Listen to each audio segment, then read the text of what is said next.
అలా వేడి వేడిగా ముక్క తీసుకుని నోట్లో పెట్టుకుని ఉల్లిపాయ నంచుకుంటుంటే ఆ టేస్టే వేరు. Hi friends, welcome back to Lalitha sold YouTube channel.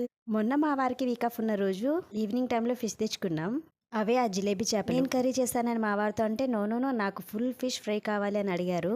సరే ఇక ఒప్పుకున్న పెళ్లికి వాయించక తప్పుతుందా అని అనుకుని కడగడం మొదలు పెట్టాను. నాకు ఫిష్ కడగడం అంటే చాలా ఇష్టం. ఎలాగో వాళ్ళు మనకు అక్కడ కడిగివ్వరు కదా. సాల్ట్ వేసి మంచిగా నీట్ గా కడిగేసుకున్నాను. వేరొక ప్లేట్ లో మసాలాలన్నీ వేసి మంచిగా కలుపుకున్నాను. నార్మల్గా పాతకాలంలో ఈ చేపల్ని పొయ్యి మీదనే ఉప్పు కారం పసుపు ఏవీ లేకుండా కాల్చుకొని తినేవాళ్ళు కదా. ఆ టేస్ట్ కూడా చాలా బాగుంటుంది, నాకు అది కూడా ఇష్టం. కానీ ఇప్పుడు అలా కాదు కదా, మసాలాలన్నీ వేసుకొని బాగా మ్యారినేట్ చేసుకొని పెనం మీద కాల్చుకొని తింటుంటే అసలు టేస్టే వేరు. నిజంగా కూరలో ఉన్న ముక్కలకు ఉండే టేస్ట్ ఫ్రైకి ఉన్న టేస్ట్ చాలా డిఫరెంట్ ఉంటుంది కదా. నాకు ఫ్రై ముక్కలు అంటే చాలా ఇష్టము. కూరలో కూడా తింటాను కానీ తక్కువ, చాలా. కూరలో ఉంటే తలకాయ బాగా తింటాను నేను. నాలాగా చాలా మంది ఉంటారు కదా తలకాయ అంటే ఇష్టపడేటోళ్ళు. ఉన్న 2 ఫిషెస్ లో ఒకటి మా పిల్లల కోసం, ఒకటి మా వారి కోసం అని ఫ్రై చేశాను.